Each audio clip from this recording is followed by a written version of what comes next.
दोस्तों, 30 अक्टूबर 2024 की सुबह करीब 8 से 9 बजे के आसपास करौली जिले के मासलपुर थाना क्षेत्र की पुलिस को भोजपुर गांव के पास करौली और मासलपुर रोड पर एक सेंट्रो कार के अंदर एक महिला और एक पुरुष की डेड बॉडी मिलती है, जिसमें एक व्यक्ति ड्राइविंग सीट पर मरा हुआ था और महिला पीछे वाली सीट पर मृतक हालत में पड़ी हुई थी और दोनों को गोली मारी गई थी। गोली दोनों को सामने से मारी गई थी। हालांकि पुलिस सबसे पहले पूरे घटनास्थल की छानबीन करती है, तो पुलिस को उस गाड़ी के अंदर से और कुछ भी नहीं मिलता है। केवल 3 बुलेट मिलती है और प्रसाद मिलता है, जिसे देखकर पुलिस ने ऐसा अंदाजा लगाया कि शायद ये दोनों पति पत्नी पास के किसी मंदिर में गए होंगे और ये प्रसाद भी वहीं का होगा। हालांकि पुलिस ने सबसे पहले अड़ोस पड़ोसी से पूछताछ की कि शायद कोई व्यक्ति इनको जानता है या फिर नहीं, लेकिन पुलिस को वहां पर मौजूद किसी भी व्यक्ति से इन लोगों के बारे में कोई भी जानकारी नहीं मिल पाई और ना ही इन दोनों की पहचान हो पाई कि ये दोनों कौन है। हालांकि जब पुलिस ने गाड़ी के अंदर प्रसाद देखा, तो पुलिस को शक हुआ कि शायद ये दोनों पति पत्नी किसी मंदिर में गए होंगे। इसलिए पुलिस के द्वारा आसपास के सभी मंदिरों और बाकी जगह की सीसीटीवी कैमरा की फुटेज कंगाली गई और करीब 150 से 200 सीसीटीवी कैमरों की फोटोज खंगाने से पुलिस को ये दोनों पति पत्नी करौली के दीक्षा केला देवी मंदिर में दर्शन करते हुए पाए गए। हालांकि उस समय उनके साथ एक दूसरा व्यक्ति भी था, जो कि उनकी गाड़ी में ही बैठकर आया था और उनके साथ उनकी गाड़ी में ही बैठकर गया था।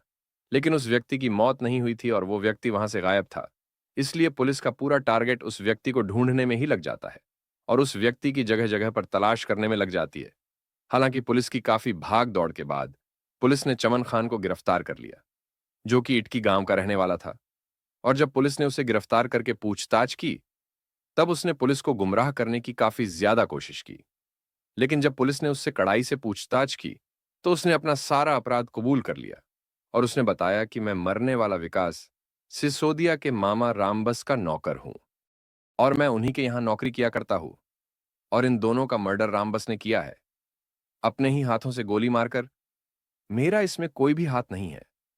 मैं तो केवल इन दोनों के साथ गया था और इन्हें रामबस के द्वारा बताई गई जगह पर लेकर गया था, जहां पर रामबस ने इन दोनों को गोली मार दी।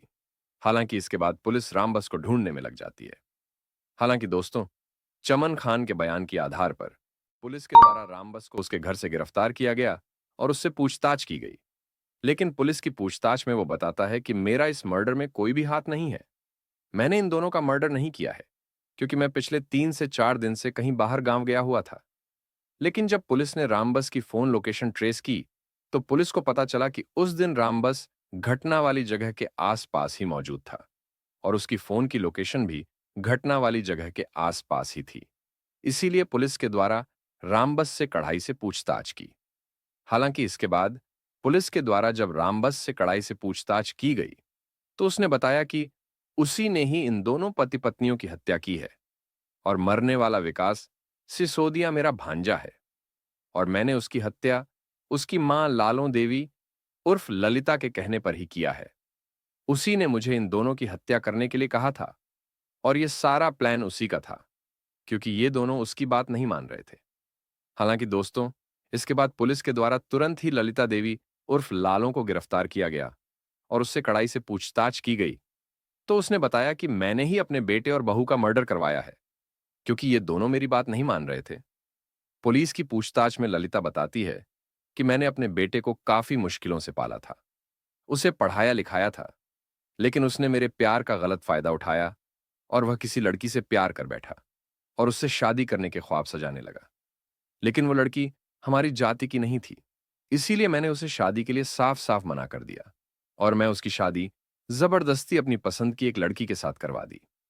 हालांकि जैसे ही उनकी शादी के करीब 8 से 9 महीने गुजरे, तब मुझे एक ऐसी बात पता चली, जिसे सुनकर मेरे पैरों के नीचे से तो मानो जमीन ही निकल गई।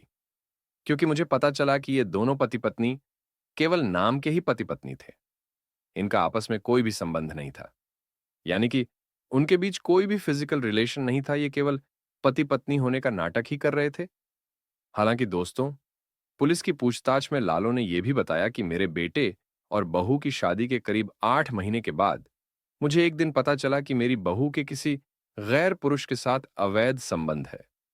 हालांकि यह बात विकास को भी पता थी, कि उसकी पत्नी के किसी और पुरुष के साथ अवैध संबंध है, लेकिन फिर भी वह अपनी पत्नी को कुछ भी नहीं कहता था, क्योंकि विकास अपनी पहले वाली गर्लफ्रेंड से बातें किया करता था और उन दोनों के बीच अभी भी अवैध संबंध थे। और मैंने एक दिन तो अपने ही घर के अंदर विकास की पत्नी को किसी दूसरे पुरुष के साथ आपत्तिजनक अवस्था में भी देख लिया था। वो पुलिस की पूछताछ में बताती है कि इसके बाद मैंने उन दोनों को एक दिन अपने पास बिठाया और खूब समझाया कि तुम दोनों पहले की सारी बातें भूल जाओ और एक दूसरे के साथ पति पत्नी वाला जीवन व्यतीत करो। लेकिन उस समय दोनों में से किसी ने भी मेरी नहीं सुनी और विकास ने तो मुझे धमकाया भी कि मैं इस पूरे मामले से दूर रहूं। लेकिन इसके बाद मुझे बहुत ज्यादा गुस्सा आया और मैंने गुस्से में आकर विकास और उसकी पत्नी को जान से मारने का प्लान बनाया, क्योंकि अगर यह बात दुनिया को पता चल जाती कि मेरे बेटे और बहू के किसी दूसरे व्यक्तियों के साथ अवैध संबंध है, तो मेरे गांव में बहुत बेइज्जती होती है। हालांकि उस समय विकास ने मेरी बात मान भी ली और वह अपने मामा की गाड़ी लेकर केला देवी के दर्शन करने के लिए चला गया और वो अपने साथ चमन खान को भी ले गया, जो कि मेरे भाई का नौकर था, क्योंकि विकास को कार चलानी नहीं आती थी। हालांकि चमन खान का विकास के साथ जाना हमारे ही प्लान का हिस्सा था। उसके बाद पहले तो उन्होंने माता के दर्शन किए और जब वो वापस लौटने लगे तो चमन खान ने विकास को गाड़ी सीखने के बहाने से ड्राइविंग सीट पर बिठा दिया और एक सुनसान रास्ते पर गाड़ी ले जाकर रुकवा दी, जहां पर पहले के प्लान के मुताबिक रामबस एक पिस्टल लिए हुए तैयार था और उसने तुरंत ही गाड़ी के आते ही उन पर 3 गोलियां फायर कर दी और 3 गोलियों की वजह से दोनों की वहीं पर मौत हो गई। इसके बाद वो दोनों वहां से फरार हो गए और उन्होंने घर आकर मुझे उन दोनों को रास्ते से हटाने की खुशखबरी दी। हालांकि दोस्तों, लालो देवी ने पुलिस को यह भी बताया कि मेरा विचार तो दोनों को पानी के अंदर डुबाकर मारने का था, लेकिन मेरा वो प्लान फेल हो गया। इसीलिए मैंने दोनों को बीच सड़क पर गोली मरवा दी, क्योंकि यह मेरी इज्जत का सवाल था। हालांकि पुलिस की छानबीन में यह भी पता चला कि इससे पहले विकास की बहन किसी दूसरे व्यक्ति के साथ भाग गई थी और उसी के डर की वजह से और अपनी इज्जत बचाने के लिए लालो देवी ने अपने बेटे और बहू का मर्डर करवा दिया।